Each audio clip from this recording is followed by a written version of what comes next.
All right, thanks everybody for coming out. We're going to do a panel here with absolutely zero slides.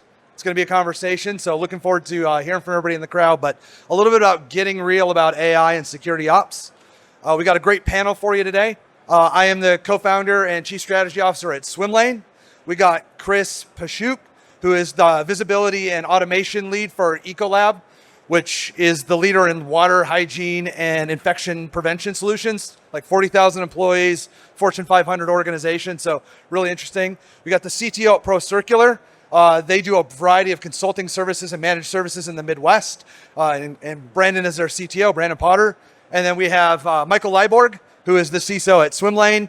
He was one of the 50 CISOs to watch for 2024. We're pretty proud of him for that. And see, he already blushed. Love it. So we're going to go through here and just really kind of go around the horn, ask the folks some questions. If you have questions, we can run a mic out to you. We'd love to hear from the crowd. We don't want to talk at you all afternoon here, but I'm going to kick it off with kind of the less sexy part of the AI conversation, especially if you're a Fortune 500 organization or if you're dealing with customer data like a managed service provider is. And maybe I'll shoot this one over to Chris is, how did you actually get comfortable with leveraging AI as part of your security process, considering, the use of public LLMs, the data that might be there, that it's all new? Just how did you get comfortable with doing that? Yeah, I think the way that we looked at it as, well, first, our competitors aren't going to just sit on their hands and not leverage this technology. So, if we want to be competitive and continue pushing towards innovation, this is the route we needed to go. But, I think from a security standpoint, understanding the different types of AI technology that are out there, what's being hosted internally in your system, and what is being used publicly, and understanding what that means for the data that you have within, in our case at Ecolab, so that we're not triggering any sort of GDPR or Works Council issues with data privacy. I think that was the sell, and that was the idea that we're looking for is, if we're bringing AI into our company, how do we keep it internal? How do we keep that hosted internally so that we're not running our tests against models that are public, so we don't expose ourselves externally like that. What about you, Brandon? Yeah, similar approach. A lot of customer data. We actually let our team drive this a little bit before we started to do. We reached out. We asked them what use cases they were thinking of, with the whole Chat GPT and Gen AI craze, and really where they were going and what they were playing with. And we took that back to leadership, and we had a candid conversation of, what data do we not want to do? We don't want to prohibit them from using it. Very fast paced in the MSSP realm, so we have to keep up with the competition in some way, shape, or form. And I think having that be led from our team, and then really just setting some guidelines and parameters on it, knowing what models we're going to use, how we're going to leverage them, and most importantly, what data we are not going to put in there, really helped jumpstart our initiative there. Awesome. So maybe swinging over to Mike here. How did you decide what were the first use cases that you were going to do? But maybe more importantly, after you've done it, what would you do differently? Like, would you do the same sequence again, or would you do something different? So I'd love to hear what you did, and then what you would actually recommend people do. Yeah, so we spent a pretty good amount of time dealing with the same, like do stop, block, like deny everything first until you train everybody up, build some policies and frameworks around it. But then also from an architectural standpoint, like we built out our own private LLM. So that was step one, is make sure that the data that we ingested was being well protected and we had the right guardrails, right? From the use case perspective, I'm a simple man. If there's something that we do a lot of, then let's do that first. So volume comes first. So if you're doing things once a week, all right, let's put that on the back burner a little bit and do the things you do 100 times a day. So then figuring out, interviewing the stakeholders, interviewing the analysts and the teams to figure out what could we use our LLM for to further enable, bring context, and make their lives easier. Quick question. Oh, really quick question on that. did like what percentage of, or maybe none, but what percentage of use cases that were presented to you as an AI solution did you step back, obviously being an automation company, did you step back and say, well, actually, we kind of already do that from an automation standpoint? Yeah, so that's I guess the bad thing about AI, right? Like we've used human intelligence instead. So we built out all our playbooks first, but the big thing it was volume, and where we felt that there were some gaps. Yeah. So where our analysts still had to pivot to go and do this little thing somewhere else, then let's go ahead and enable them via LLM to go in and kind of close out and make them not necessarily smarter, but make the information more readily available to them at that time. Does that answer? Yeah, no, totally. Because I think that's kind of where we're at right now. Was we're taking a step back and saying, wait, what can we already handle from an automation platform standpoint that we already have invested in a SOAR like Swimlane that we can do, and we don't need to bring on a different technology just to pile it on top of, make tech debt for everybody else, all the engineers out there. So obviously there's lots of LLM. We use the term AI and LLM synonymously, which we probably shouldn't do that. But when you're talking about Gen AI and leveraging LLMs, there's a lot of options out there. There's stuff that's offered by vendors. There's stuff that's you can host in your own hyperscaler. There's stuff that's available, like ChatGPT or Gemini. How did you guys go about deciding what you wanted to use? How did you go through the process of looking at the T's and C's and the EULAs? How did you decide what you do use? I mean, some of it's quality of responses, some of it's around pricing. Like, what was your evaluation process like? Lengthy conversations with legal. It started there, right? We kind of use a combination of a private version as well as some vendor provided focus, because there's a lot of training that goes into this, and leveraging that and using those guardrails and knowing the gains you can get from that helped us move in that direction. So that's how we started. And then when we started looking at private, we looked at the one everybody else was using, and that was OpenAI. And so we took a step back. We're not using OpenAI directly. We're using this through a different integration. But a lot of conversations with legal, and then more important, just some use case testing to make sure this is the model that's going to work for our core use case at this point. So, Chris? Yeah, I think for us, for being a global country, having quite a big footprint in European locations, I think it starts with legal. It starts with understanding how your data is secure, and understanding which one of those platforms will best kind of check those boxes for us. And once you get past that loop, then it's right. Everybody come to us with your use cases.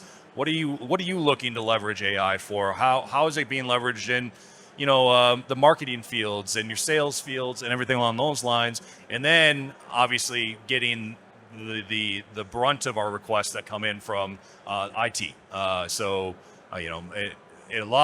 of the biggest things that we leverage it for is consolidating security alerts, right? You don't want to have your SOC team be just overwhelmed by the amount of security alerts that come in. So that was a big use case for us, and that was something that we needed to say, how can we take these 15 different vendors' alerts, consolidate them with speed and consistency, and really remove the manual human effort in that. So that's been the best success that we've had from an AI standpoint. Yeah. So all three of you are like longtime adopters of automation. You've been using automation to reduce manual effort, to get better visibility, to tune your tools, all that fun stuff. If you look at AI, a lot of the things that are touted as the outcomes for AI are very similar. Less work, better summarization, things along those lines. How do you feel about the I guess maybe both the difference and the similarity of automation? Like, where does one start and one begin, or how are they complementary to each other? Maybe Mike? Yeah, so we always have to look at also what are we using it for, right? So not everybody maybe wants to write Python, but so you have a different kind of, obviously, resources and models. They're really good at helping you maybe just complete a script, or maybe it's a chatbot, or maybe it's whatever. And then as part of the automation journey is figuring out where you want to, it's all about the people. So whether that's the orchestrator that builds the playbooks or it's the analyst that consumes the data.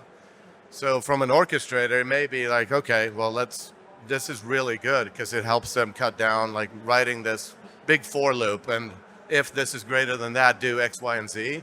That's pretty easy to use AI to get at least a scaffolding to deliver that outcome. From the analyst perspective, once again, we got to ask them, like, what is it that you hate? What is it that I hate? Like one of the things we've talked quite a bit about is I don't really enjoy doing reporting for KPIs and metrics, year over year, quarter over quarter. So that was one of the outcomes that I looked for. It's like, okay, well, this is truly helping out, because rather than sending people pie charts and trend lines, now they're getting a paragraph that has all the same data, but it's easy to consume for literally anyone. And then testing, a lot of testing to make sure that when you know what you're asking and you know what it should be, to make sure that's pretty close to 90 plus greater percent or whatever it may be, that's your threshold. What about you guys? Yeah, starting with the automation platforms, I think it really built our prompt engineering skills. So when you look at how we build playbooks for automations, it's really asking the right questions, right? Okay, if we do this as a response to an alert that we see in, what's the ancillary pieces that are still being done manually that we should automate? And when you start in that mindset and you start identifying, okay, what are the right questions to ask? Who do we need to communicate to? Where does a ticket need to be cut to? Which group needs to have the ability to make response actions like isolating hosts? And that those questions that you ask yourself internally and to other IT groups are really the same questions that we need to ask when we're sending different use cases to AI. So understanding how to be clear and concise, looking for an output and defining those outputs. Those have been kind of the pieces that we've been leveraging quite a bit from the AI or from an IT standpoint. Yeah, similar across the board. The difference, right? They're hand in hand, right? I think what AI has helped us do, at least in its infancy in our world, is simplify our playbooks, which reduces my administrative overhead, because I can leverage faster thinking than an if then do this, then call back here. Let's get the end result out. So similar to the prompt engineering, we've seen a lot of our analysts be able to use those natural language skills to just ask what it was doing. And when we've seen value to that, we roll that back into our dev cycle and we use automation to then auto-inject those prompts. So we're getting that data out. A really cool use case we used kind of in tandem recently was pulling down a very focused threat intel report with specific indicators for a specific client we had. We were able to feed that in and search the massive data lake that they had as part of our SOC stack and get a result out on whether they were affected, because the time to take to hunt it would have it's a lot of data. So we're starting to use that kind of more in tandem. I don't think the one's going to replace the other. I think they're going to be complementary of each other because there's two very distinct directions for them. So automation a lot of time is about speed, right? Security ops is about mean time to respond and level of effort, and we're always trying to improve those metrics. That's what we're measured on. And then you add AI to that. Hopefully that's going to make it quicker. But automation and AI together also has, the opportunity for like hallucination or inaccuracies in responses. So how do you guys think about the benefits of speed and the difficulty that comes with, I wouldn't call it trust, but just the baseline of accuracy you get out of them? Sometimes they're highly accurate depending on the question, and sometimes they're not as accurate. How do you think about balancing those? And I'll toss it to any of you that have feedback. Yeah, very carefully. That's it. That's the secret. Be careful, right? No, a lot of human in the loop, a lot of feedback. That's why we are trying to automate some of those consistent prompts that give us that higher fidelity data across those use cases. So we're a little more consistent so we can combat that hallucination as much as possible. But really it's consistent training, and more importantly, it's monitoring that training. So how often are we retroactively going back and looking at the response? That's why we're very careful of the models we select. why it's kind of commercial versus hybrid kind of a play there.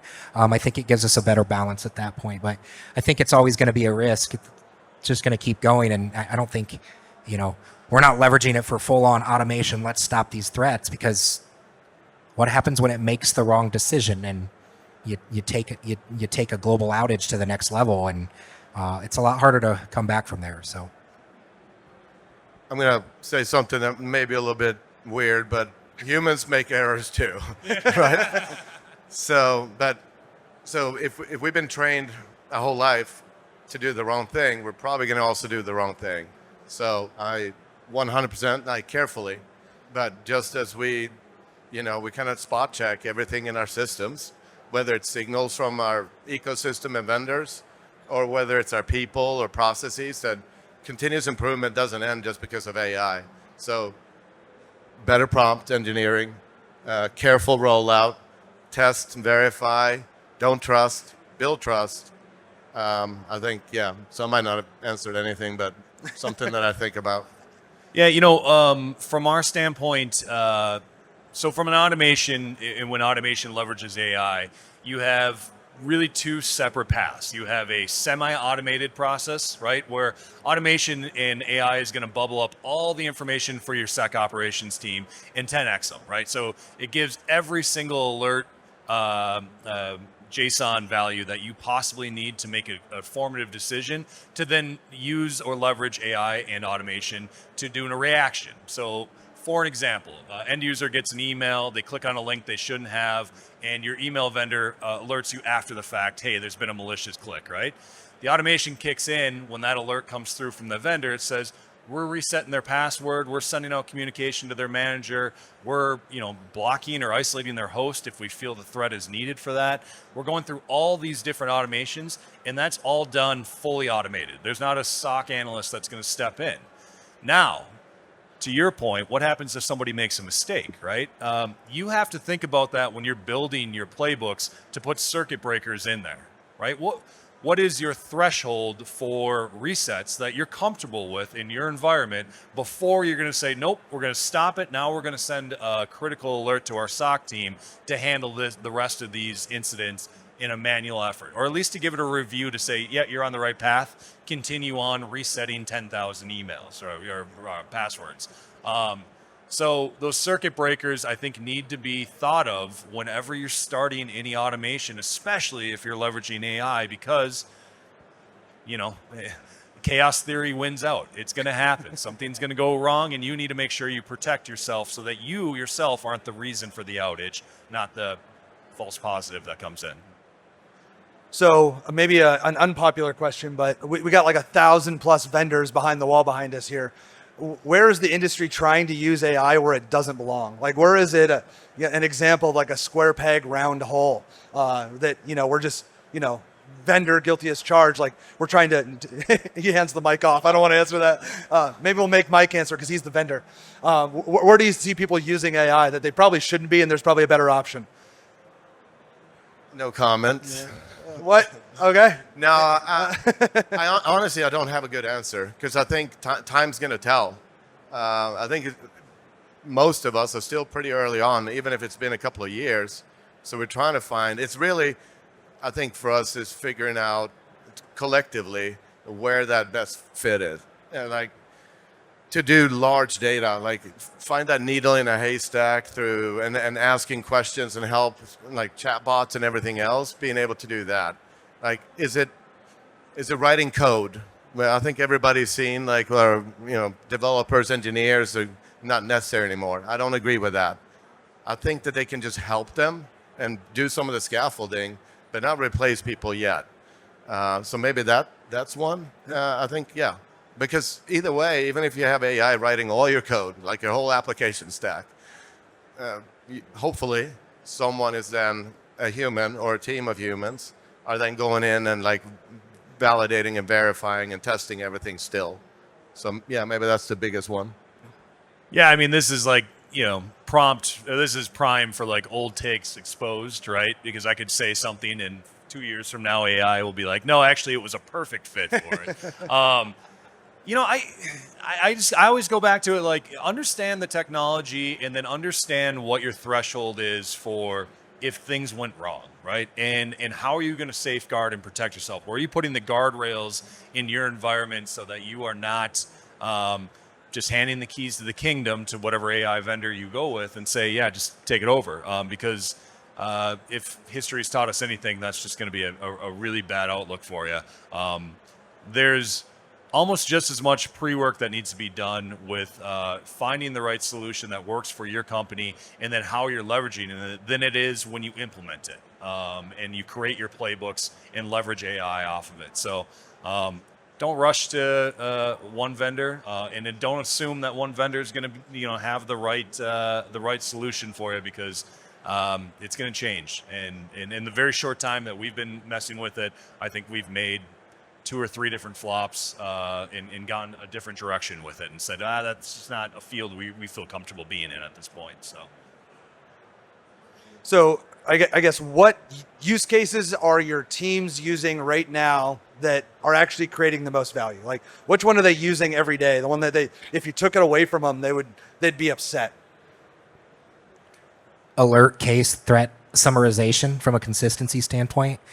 They don't have to write as much. They still validate it, but from a MSSP standpoint, that consistent deliverable across that allows us to burst through our analyst team, and they're getting similar things. So I think the case hunting piece, and then we're actually using it to write threat hunting queries for our data lake to speed that up. And so if either one of those were taken away, they'd probably come into my office and take my chair away and give me a keyboard and say, go fix this, please. So.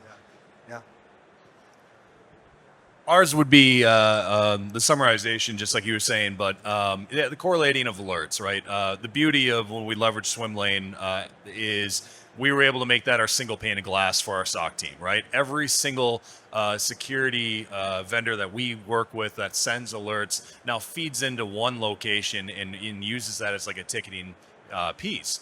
And it was great, but what we failed to realize is just the amount of alerts that Azure sends and, all the rest of the security platforms that you leverage. And our SOC team was getting burnt out. And even more importantly, I feel like they weren't seeing the important issues quick enough, right? We'd have criticals that would be behind the 8 ball when it comes to, the queue and how we were working them.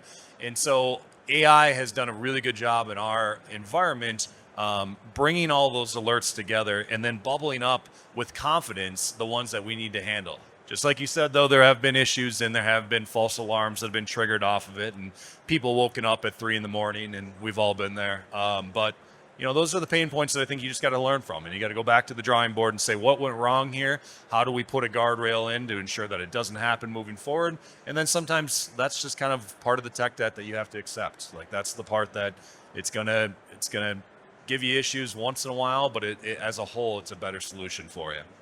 What about you, Mike? You're a massive team of 3. Yeah. What would they get mad about?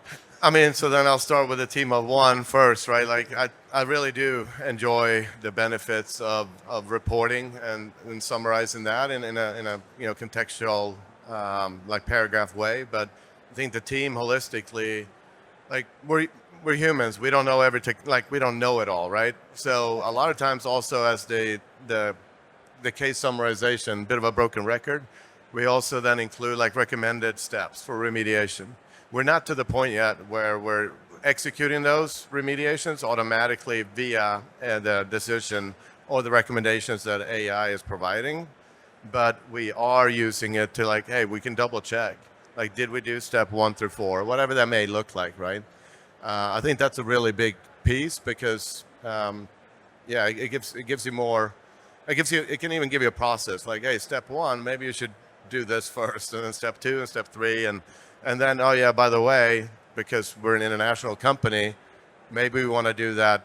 Not necessarily a case summarization, but say that it becomes an incident. Take that incident and then translate it to another language. Like, I don't speak that many languages, but I definitely know some of the languages that I don't know for sure. And to have it translate all of that is super powerful as well. Yeah, that's actually a really good point. The language translation for our SOC team, specifically on those spear phishing campaigns that we see come through or whatnot. Because we're a global country, they come in all different types of languages. And before, it was a very manual effort that we had to leverage different tools to try to translate for us so that you could see, apples to apples, what's trying to, what they're trying to accomplish, what the bad actor's trying to attack us with. The AI has stepped in on that piece of it for us too, which has been very helpful. So at any point, we'll start taking some questions for the crowd, but I'll throw on to you guys. Do you guys internally within your security teams, are you monitoring all the new models, all the foundation models? Do you get excited when you see a new 405 billion parameter model? Or, what's that cycle like? Are you guys doing that as fast as possible? Or are you dependent on somebody else to do that? I know how you do it, but what does that look like? Yeah, from our standpoint, we leverage a lot of our vendors to kind of give us that information, what's new, what's coming up, and what we should be kicking the tires off of. Our architects will obviously go to venues like this, and we'll come back with different POCs and different solutions that we would want to take a look for. But, at the end of the day, the politics will typically rise a few vendors to the top, and I think that's just kind of how that's life, But yeah, really, it's gathering all that information and providing your own input to how you're leveraging it. In my case, how our teams are leveraging it from a SOC perspective, and what value we like out of it, and what things that we would like to see differently. We pass that along to the architects, and then they do the search and come back with solutions. Yeah, similar on our spot. We're not a large team by any means, but I think leaning on the vendors that have the dedicated R&D folks is our start. We have a bunch of SecOps folks, a bunch of hackers. They're always going to bring their own flavor to the mix. One of the things I've pushed against them on is, yes, that's great. It's the latest and greatest, but we've only been using this model for 2 months. Have we realized whether it's what we need or not? If we're continuing to change so rapidly, even though there's a new one out, it seems every week, are we going to get value out of any of them? We don't know how much is that. So we do take cadenced looks at them, and then we look at our use cases to see, and then we kind of will pass that back to our partners and say, is this something we're looking to do in the future? If so, we're happy to help. So yeah, we just have a really good feedback loop with from the security teams, the IT teams, risk teams, back to our data teams. And I think that should always continue, because if they do identify a gap, then we can see if there's other models or other ways so we can achieve those outcomes.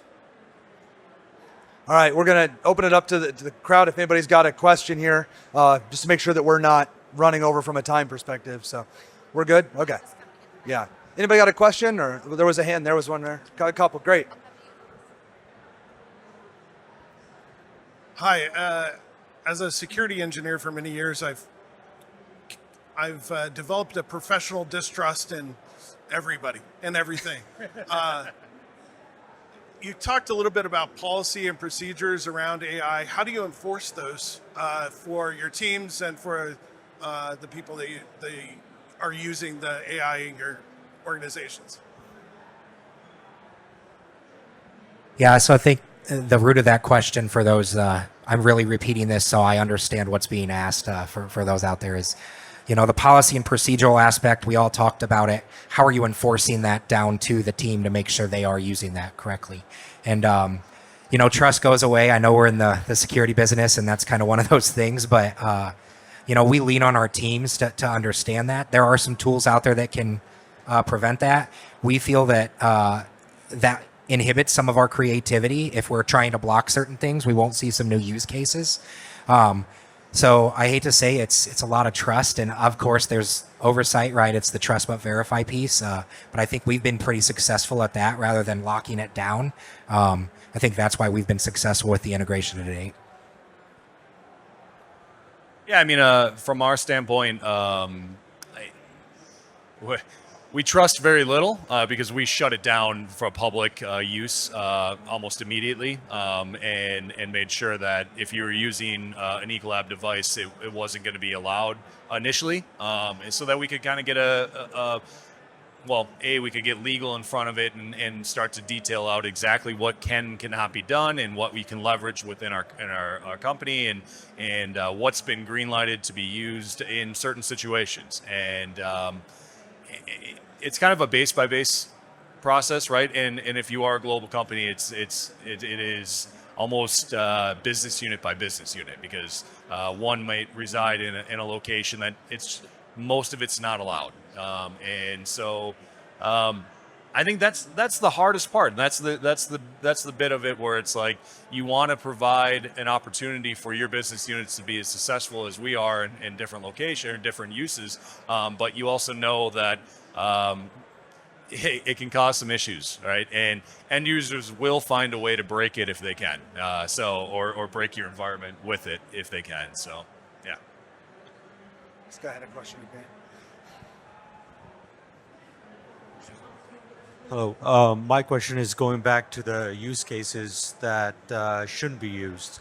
Do you foresee that government regulation should dictate which use cases companies can use AI for? Or do you think it should be self-regulated? Like, for example, if a company feels like, what, this is kind of crossing the line, we probably shouldn't use it? Or, do you think the regulation will actually help, come up with use cases that shouldn't be used for AI? I'll be honest, it's really hard to hear. We're behind the speakers. Did you guys catch that? I did not. I'm really sorry. Okay.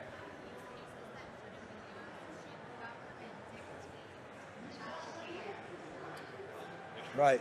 So should government regulate which AI use cases we're doing from a security perspective? Is that the TLDR version of your question? Yeah, that's the question. Yes. Okay. Anybody? I don't think I could answer that. Come on, public company guy. Yeah, exactly. Hold on, let me just put my hand over my company name here. No, I don't. I think, right, there's two camps. There's people who are afraid of it, right, and that they are. You could spot them from a mile away when they start talking about all the bad that it could happen to it and why we shouldn't be leveraging it and all the rest of it. And then there are people who are on the other side of the spectrum who want to give the keys to the kingdom and say take away AI and you're now our masters and all the rest of it. I think you have to find the healthy balance, right? And again, and I keep going back to this, how does it work within your company and the restraints that you are put forth by different governments, different locations, end user privacy, what they're working with, it's customer information, and is it best for you? It's $1 million question, and I apologize. I'm dancing around it like a politician, but I'm trying to think of a way to say it that it won't. I know it's unpopular for the moderator to answer questions, but I'll throw my 2 cents in anyway. Awesome. I think that we actually have a pretty good regulatory and legal body out there for what is a crime and what is not a crime. So if you use a car to commit a crime, it's still a crime. If you use AI to commit a crime, it's still a crime. So do we really need a different regulatory body to define what is legal and illegal? The question is, what is the outcome? What are you trying to accomplish? And I think we actually have pretty good historical legal precedent on a lot of computer crimes at this point. I know that wasn't the case 20, 30 years ago, but there's, we have the wire fraud and we understand when we're impacting intellectual property. If you're using AI in a way that's breaking the law, it's probably not okay. But do you have to come in and actually regulate the AI specifically? I don't know the end answer to that. I feel like it'll be much more like the FDA, where it'll be an ongoing evaluation process, more than it will be about, making one type illegal or the use case illegal. I think it's really still more about, did you commit a crime? And if you did it with a spoon or AI, it's still a crime. Yeah.